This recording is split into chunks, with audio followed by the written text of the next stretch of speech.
Muito bem, meus irmãos, vamos então começar o nosso estudo do Evangelho da Noite. Globo Repórter de 2006. Olha aí quem está aí nessas imagens. Foi um programa com o título Imunologia das Emoções, Tabu da Ciência. Muito bem. Cefac colaborou com a ciência. E é você que está aí. Né? Você recebeu os repórteres no Cefac e aqui em casa também. É verdade? É verdade. Com o doutor Tosta, é um projeto do doutor Tosta da UNB, professor de dos alunos de medicina. Então, o que aconteceu? Estou resumindo. O sistema imunológico foi afetado pela presença ou ausência de preces. O Cefac, o grupo da cura no Cefac, né, fez parte desse projeto. Né? E como é que afetou a presença ou ausência de preces, Eli? Nós trabalhávamos com o propósito de equilibrar o sistema imunológico das pessoas que eram dadas para que nós fizéssemos as preces. Vinha o nome dos alunos num papel, não é isso? Isso. E você distribuía para os médicos. E o que significou esse afetado pela ausência ou presença de prece? Que nem aumentou e nem abaixou, pelo contrário, equilibrou o sistema imunológico daqueles que receberam as preces. Quem não recebia, ou tinha mais alto ou tinha mais baixo. Ou tinha mais baixo.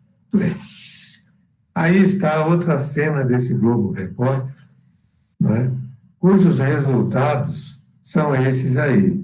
Foram para revistas científicas do mundo e formação de dos grupos de prece no Cefac. Foi aí que começou os grupos de prece. E radiação mental, né? A partir dessa experiência, nós podemos começar a trabalhar com a prece como uma irradiação energética. Ou seja, um grupo de trabalhos espirituais, não é isso? Isso. Muito bem. Nós temos hoje o encerramento desse capítulo 27. O Márcio apresentou a qualidade da prece, preces inteligíveis. A Cíntia apresentou a eficácia da prece, maneira de orar, felicidade que a prece proporciona. E a Jamila apresentou a ação da prece, transmissão do pensamento. Hoje, nós vamos apresentar da prece pelos mortos e pelos espíritos sofredores. Mas antes, vamos dar uma passadinha naquilo que já foi apresentado antes, não é? Já que é um encerramento, fazemos uma revisão.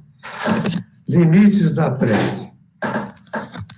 Pela prece, podemos fazer 3 coisas: louvar, pedir e agradecer. No Livro dos Espíritos, na 659. Jesus sabia disso, que nós íamos só pedir.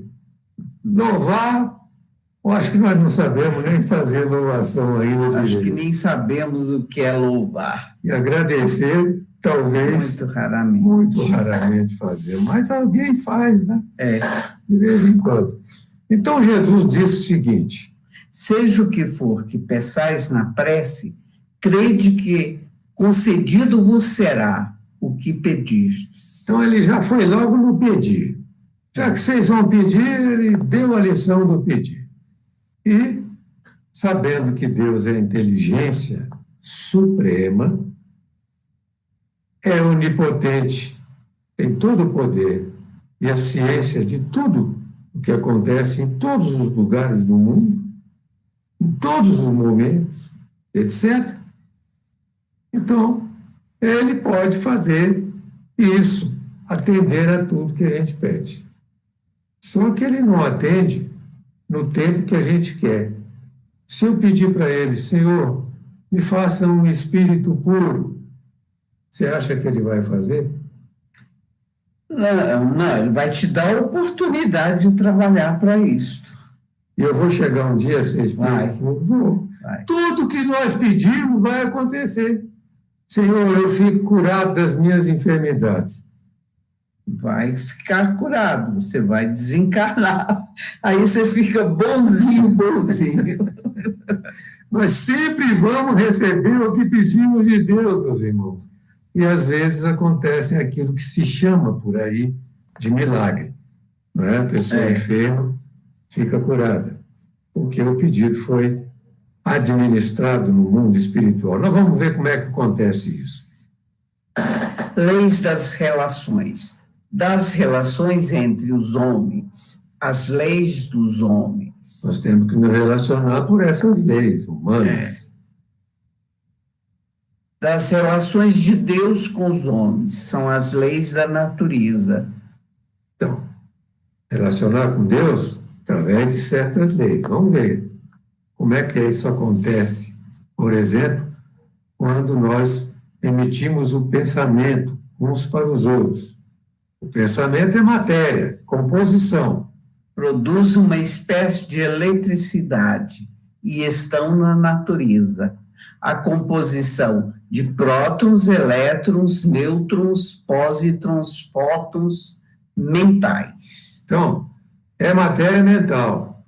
Como a matéria física, tem tudo isso aí, prótons, elétrons, nêutrons, pósitrons, fótons, que geram a eletricidade. Então, essa eletricidade da matéria mental está agindo quando nós emitimos o nosso pensamento. É lei da natureza, a transmissão do pensamento pelo fluido universal entre os homens e entre as mulheres também, eu não estou querendo, tá certo? Vai e volta, vai e volta. Quando um pensa, o outro recebe e reflete aquele pensamento. A ação da prece também é transmissão do pensamento. Ela sobe, vamos usar essa palavra, para o mundo espiritual. É assim que os espíritos ouvem a nossa prece. Muito bem. Então, eles ouvem, conversam lá entre eles e também se comunicam conosco e nos transmitem as suas inspirações, promovendo que nós façamos aquilo que nos é conveniente fazer, certo? Que é o melhor para nós, que nos ajuda espiritualmente. É assim que as relações entre encarnados e desencarnados se estabelecem. Através desse mecanismo mento-eletromagnético da prece. A prece dirigida a Deus escutam-nas os espíritos servidores da vontade de Deus. Não adianta orar para Deus, porque ela vai cair nos espíritos, meus irmãos. A prece é sempre uma ação realizada por aqueles espíritos que cumprem a vontade de Deus. Mas está errado orar para Deus? Claro que não, não é que não adianta, é uma expressão diferente aí. É que todas as preces que fazemos a Deus são escutadas pelos espíritos. Muito bem, são escutadas pelos espíritos. E eles nos atenderão. Então, dirigidas aos bons espíritos, são reportadas a Deus. Por quê? Nada sucede sem a vontade de Deus manifestada em suas leis físicas ou morais. Os espíritos são aqueles executores da vontade de Deus, cumprindo as leis morais ou físicas, as possibilidades dessas leis. Por isso é que essa expressão é muito utilizada, né? E a gente acaba aprendendo isso, não, Eli? Parece. O valor da prece está no pensamento conjugado aos bons sentimentos. Decorre a única condição. Decorre disso a única condição. Quando vos apresentardes para orar, se tiverdes qualquer coisa contra alguém, perdoai-lhe, a fim de que vosso Pai também vos perdoe. Mas, se não perdoardes, O que foi que não Jesus será. falou? Não será perdoado. Deus Não vos perdoará. também não vos perdoará. Então, a única condição que Jesus estabeleceu para isso funcionar é perdão. Não ter no coração manchas, ter bons sentimentos. Muito bem. Escola de bons sentimentos é o culto lunar, por exemplo. E quando os espíritos inferiores de várias cores estão querendo prejudicar o modo de agir das crianças, dos adultos, etc. Com a oração, com o estudo do Evangelho, vêm os bons espíritos e os esclarecem, e eles se afastam dos lares. E o mentor pode fazer um trabalho muito maior, muito melhor no ambiente doméstico. Educar para viver em dois planos. Nós temos a educação do mundo para viver só nesse mundo. Outro no lar nos educa para vivermos nos dois planos da vida, mundo material e mundo espiritual. Orar para si mesmo é obrigação? Sim, nos fortalece contra as tentações do mal. É obrigação. É obrigação. Aplicação. Vencer as más paixões. As más paixões. As más paixões são cercadas pelos espíritos de diversas tonalidades negativas. Vamos usar assim a imagem, não é? Com a oração do interessado, especialmente, pode ser ajudado por outros também, mas do interessado, especialmente, sincero, Deus bons espíritos esclarecem esses obsessores, os afastam para tratamento e o sujeito pode vencer com mais facilidade as más paixões. Os aguilhões que o prendem, né? Nós estamos vendo aí que prece é sempre um trabalho espiritual coletivo, com a participação do plano espiritual e dos espíritos. No centro espírita, os passes e as preces. Nós temos aí, ao dar passe, os espíritos são atraídos, afastados, e os espíritos médicos, enfermeiros, atuam aí no corpo do paciente, agindo com conhecimento de causa nas doenças, nas enfermidades, fazendo limpeza, afastando, etc. E de diversas formas para produzirem diferentes efeitos, conforme a necessidade. Ou seja, nós fazemos as preces, damos os passes, mas os espíritos mentores colocam os bons fluidos através do médium. E os espíritos médicos, enfermeiros, agem diretamente no interesse do paciente, na sua necessidade, né? Porque nós não sabemos fazer tudo pelos pacientes. Quando a prece é coletiva, acontecem coisas interessantes. Ela tem ação mais poderosa. Quando todos os que oram se associam de coração ao mesmo pensamento e com o mesmo objetivo. A união faz a força, né? É uma lei da natureza. Nós não temos que cumprir a lei divina através das coisas espirituais. As leis morais estão aí. A união faz a força. Mas é preciso associar-se pelo coração, os mesmos objetivos. E aí comparecem uma série de espíritos, esses branquinhos, é tudo espírito lá do céu. Gente boa, que ouvem as nossas preces e fazem o trabalho espiritual. Então, a oração coletiva é um trabalho espiritual de muita responsabilidade também nesse sentido, porque agem e fazem grandes atendimentos. Isso em qualquer religião. A gente vê gente sendo curada aí em diversos acontecimentos, em todas as religiões, que oram com sinceridade, com o coração, pensamento. Prece coletiva no centro espírita é uma imagem generalizada, sempre Jesus como foco da nossa inspiração, a corrente de médios, o paciente, o grupo de preces, e os espíritos carentes passando pela corrente. Eles vão passando, vamos ver outra forma de ver isso.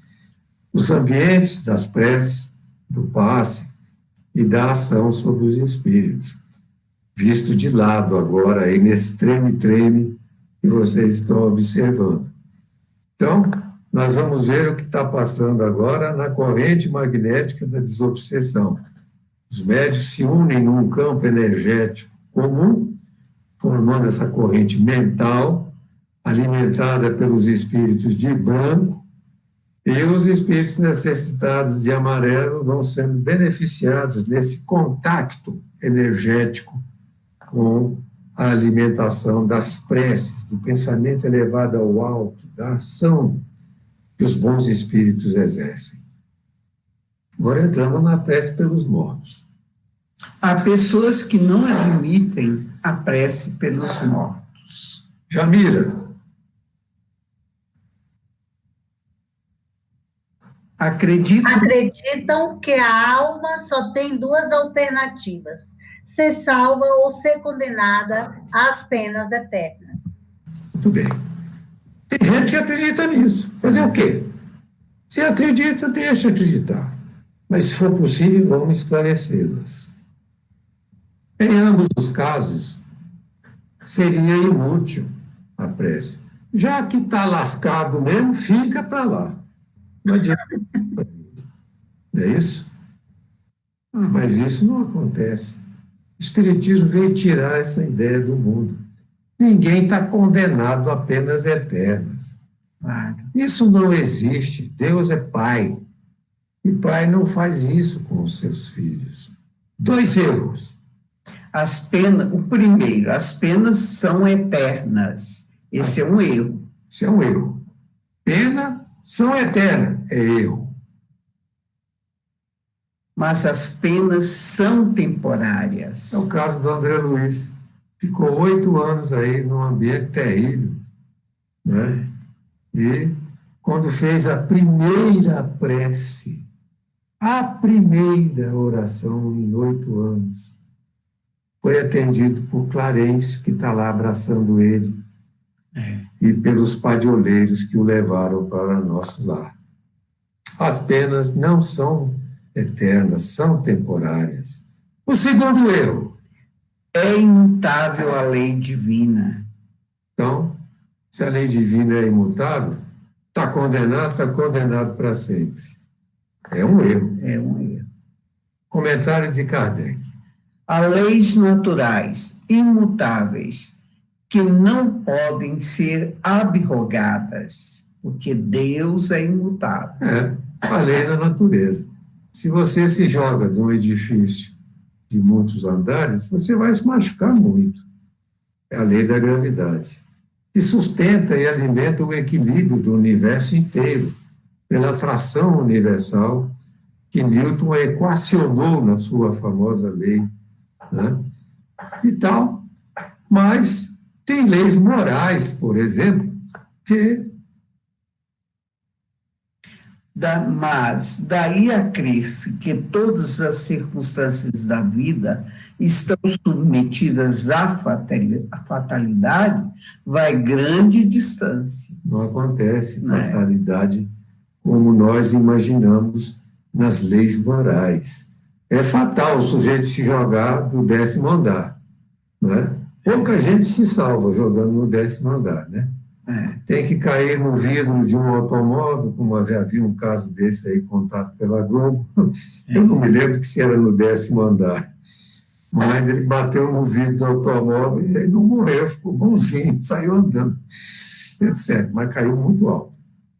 Precisa acontecer uma outra lei da natureza material, ter um aparato embaixo.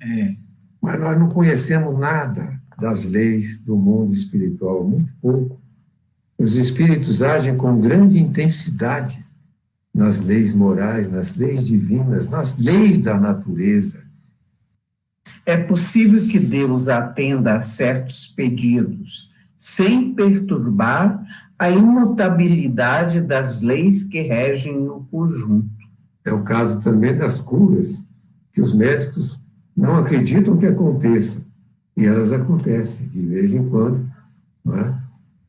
Coisas fatais para a medicina não se realizam na fatalidade idealizada, não é? É o caso também, mas não são abrogações da lei divina, são coisas naturais com as leis divinas que nós ainda não conhecemos. Vivemos em dois planos, meus irmãos, é por isso.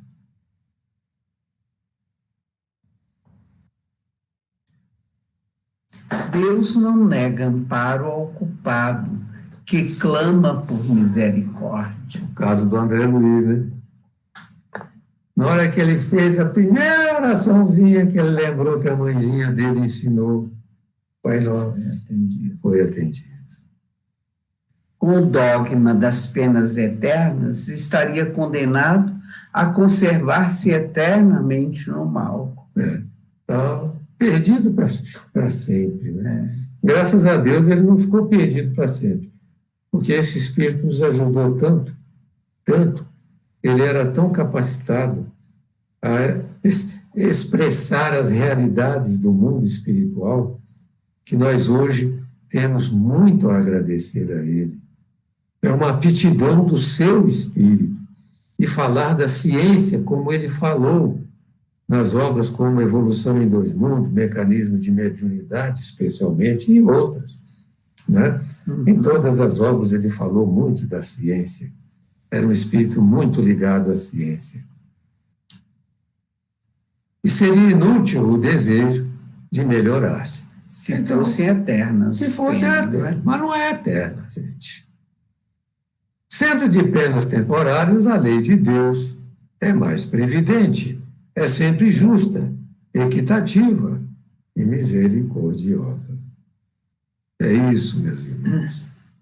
Está aí, André Luiz sendo levado para o nosso lar, graças a Deus. Né? Graças a Deus. E não estabelece a duração da pena. Vocês não acreditam, muita gente não acredita. Pensa que é igual aqui na Terra, que o juiz estabelece 10 anos de cadeia, 5, 2, 3, etc. Deus não estabelece duração da pena, não. Sabe quem estabelece? O livre-arbítrio. Com o livre-arbítrio, pertence ao Espírito prolongar ou abreviar o seu suplício. Pertence a nós mesmos. Desde que clame por misericórdia, Deus o ouve e lhe concede o socorro. Essa é a cena do filme, André Luiz recebendo o passe do médico, não sei se era o Lísias, era? Acho que não. Era um médico lá, especialista, né? Na necessidade que o André Luiz tinha, que ele tinha uns problemas aí nessa região que está sendo irradiada por fluidos espirituais poderosos que o aliviavam. A severidade da pena é proporcional à gravidade da falta. A gravidade principal da falta de André Luiz, meus irmãos, algumas pessoas ainda não pensaram nisso, é que ele não acreditava na existência de Deus. Como todos aqueles muito ligados ao aspecto científico da natureza, a natureza é Deus também, gente.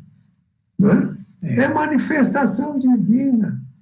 Ele não acreditava nesse Deus, amor universal, etc. 8 anos de penas. Né? Um espírito tão nobre como o André Luiz. Imagina como é importante cultivar a ideia de Deus, meus irmãos. O homem sofre a consequência de suas faltas.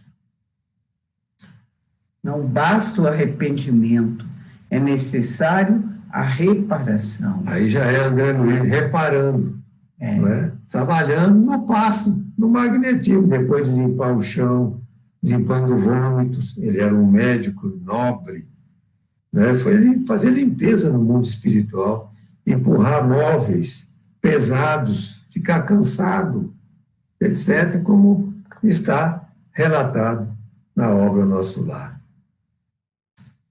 O espírito infeliz pode sempre salvar-se a si mesmo, não é? Então, você vê, salvação é um conceito muito interessante, né? Depende também do próprio Espírito. Com o livre-arbítrio, A sua felicidade depende da vontade que tenha de praticar o bem. felicidade, meus irmãos, depende disso. Quem não quer ser feliz? Quem não quer ser feliz? Né? Não é usando só coisas da superfície material para sermos felizes, porque somos isso, somos aquilo, aquilo outro. Temos esta ou aquela condição, mas aquela felicidade da alma, o prazer de viver, não é? Dentro de um clima de dois planos de realidade da vida, que é muito importante, não é isso? Mortos, peço pelos mortos sofredores, Consola, fortalece, leva ao arrependimento, encoraja, afasta os maus pensamentos. devemos rezar sempre por nossos conhecidos que já partiram. Não podemos esquecer deles. Devíamos, sim, todo dia rezar por alguém que já foi, não é? A prece pelos mortos, como chamamos, mas eles estão mais vivos do que nós, né? E muito sensibilizados. Induz a reparação. Se foram errados no comportamento, dá ajuda a eles a se repararem.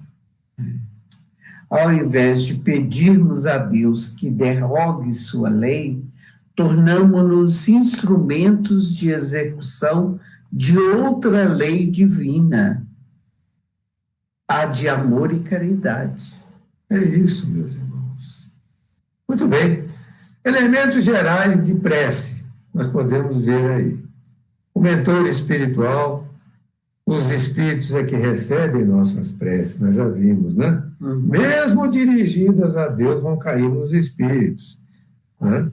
E o trabalho dos espíritos, aliviando, socorrendo, afastando espíritos obsessores, ignorantes, enfermos ou mal intencionados, que se apressam a se juntar a nós, não é isso?